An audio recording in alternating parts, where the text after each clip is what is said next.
On this episode of Just Informed Talk, as we've been told by Q, the world is a stage. We are watching many actors. And I have a speech from Roger Stone, which is actually quite fascinating. And I hope you guys enjoy it just as much as I do.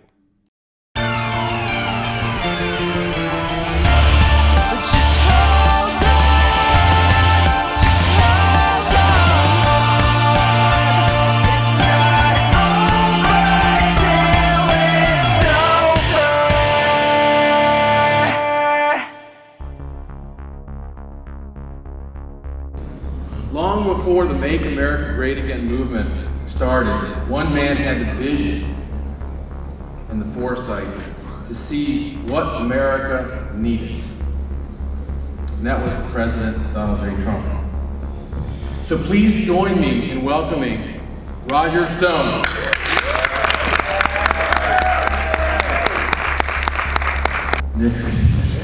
Roger Stone.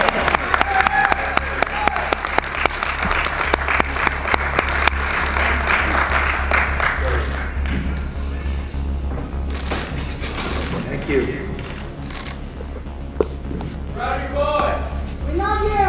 you. Yeah.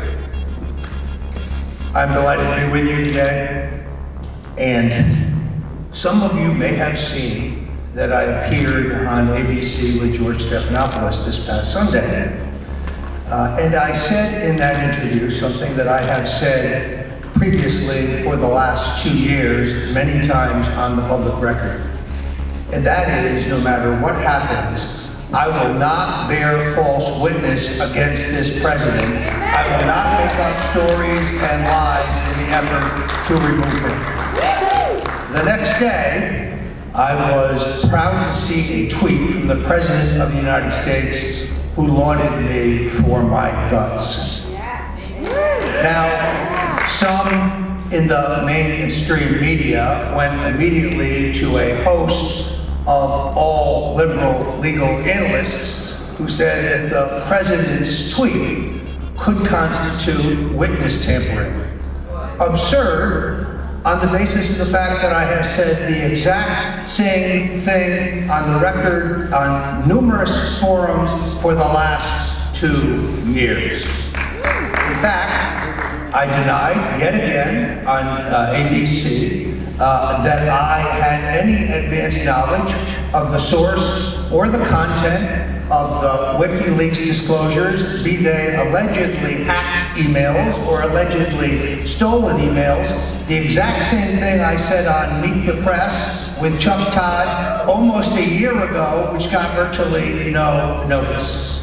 I think most Americans now understand that the Russian collusion delusion is meant to be a distraction from the far more serious abuse of power in which the Obama administration used the authority and the capability of the state through the use of illegal and illicit FISA warrants to spy on Donald Trump's campaign for president and use the FBI to infiltrate the Trump campaign for the purposes of planting faux Russian collusion.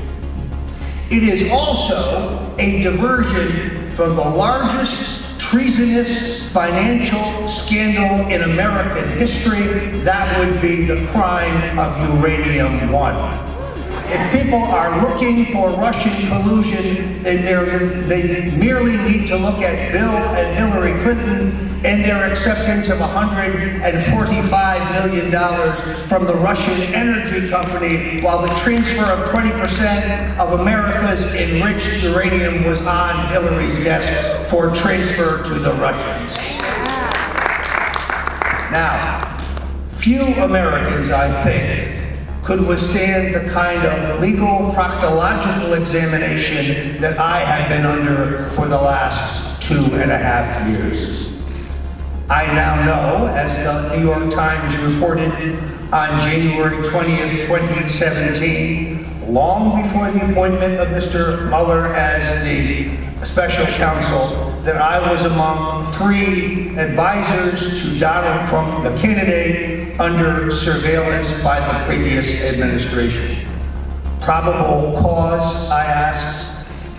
No, this has been 2.5 years of hell. Not only was I under surveillance in 2016, but I also know that Mr. Mueller and his strike force have examined every aspect of my life. My personal life, my family life, my social life, my business life, my political life, my sex life.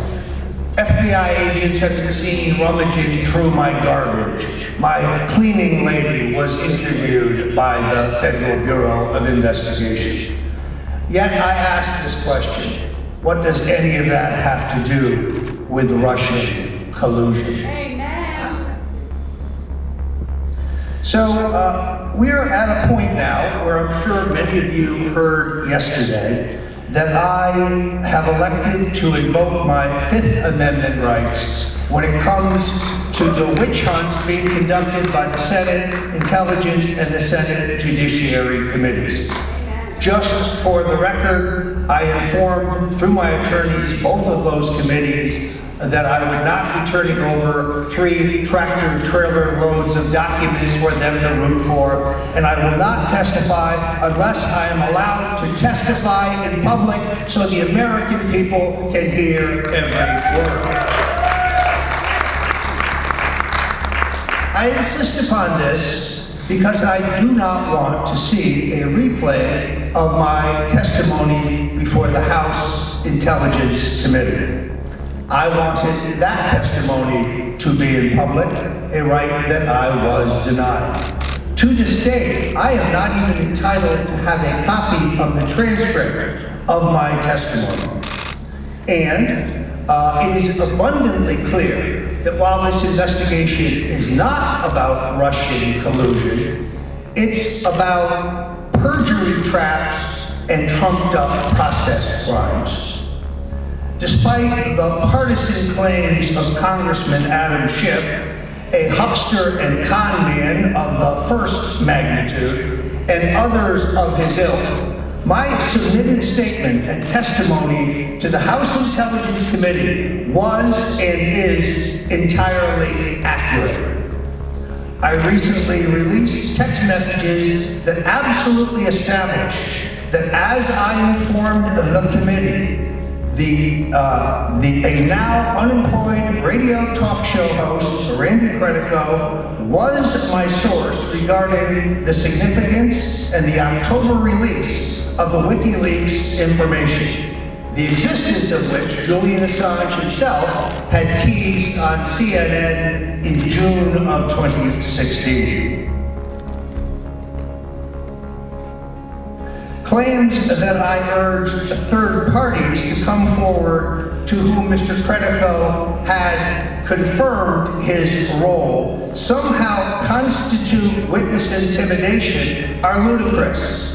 Urging people to exercise their First Amendment rights and tell the truth in the face of a tsunami of lies being circulated and recycled by the MSNBCs of this world is a complete exercise of my First Amendment rights and a testimony to the truth. I also entirely reject contentions that Dr. Jerry Corsi, as suggested to him by prosecutors from the Special Counsel's Office, that he was the source of any information pertaining to the WikiLeaks disclosures. In fact, Dr. Corsi's predictions regarding the WikiLeaks disclosures turned out to be entirely incorrect and the basis of speculation. My contention that Dr. Corsi briefed me on the Podesta brothers' lucrative business dealings in Ukraine and Russia prior to my iconic August 21st, 2016 tweet, in which I said, let's get it right this time, the Podesta brothers' time in the barrel will come, is both accurate and entirely supported by email and text message records. The contention that the memo he subsequently gave me regarding the Podesta brothers' business dealings was written as some type of cover-up both defies logic and the written record. Cover-up of what? There was no controversy in the wake of my tweet for 6 weeks. There was no social media chatter. There was no media coverage. There was no Mueller investigation. There was no congressional investigation. There were no subpoenas. So cover up of what? Mr. Schiff and his colleagues are engaging in frivolous semantics, shifty word games, and non-material hair splitting in a shameless bid for partisan advantage. If Mr. Schiff has any proof whatsoever that I had advance notice of the source or the content of the allegedly hacked or stolen emails published by WikiLeaks, or that I received anything of the kind, I challenge him to produce it now or shut up. Just as in his previous claim to have seen substantial evidence of Russian collusion with the Trump campaign and producing none, the congressman is completely full of shit. I was extraordinarily proud of the president's tweet, but I am prouder still to stand with a president who is making America great again. 4.2 million new jobs. Unemployment at the lowest point since 1969. African American and Hispanic unemployment at the lowest point since we began keeping those statistics. Wage growth at the greatest rate in American history. Redoing the giant multinational trade deals that have sucked the jobs out of America and doing individual trade deals with our trading partners where we both have mutual benefit. Securing our borders to make our streets and neighborhoods safe again. Now, about a week ago, I speculated that I believed it was possible that the president would choose not to run for re-election.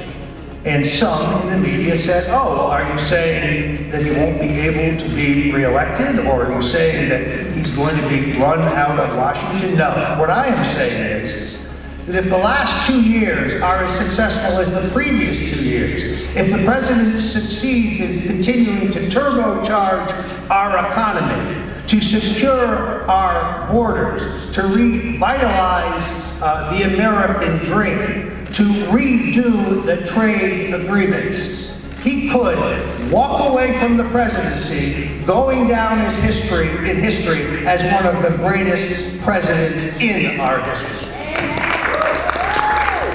I have known Donald Trump for 40 years.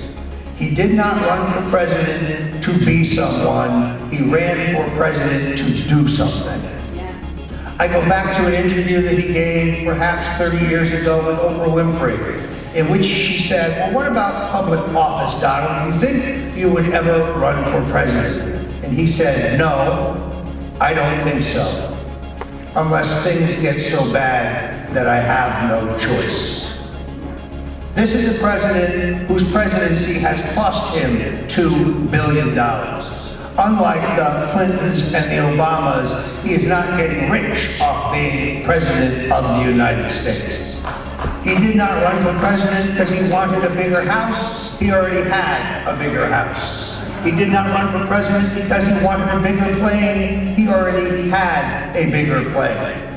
No, given the slings and arrows of his opponents, given the attacks on him and his family day in and day out, this is not a man who needs the presidency for his own self-esteem. And therefore, I pray that he runs for re-election. I believe that he can be re-elected if the next 2 years are anything like the last 2 years. And I will be proud to stand with the president through thick and thin. Thank you, and God bless you.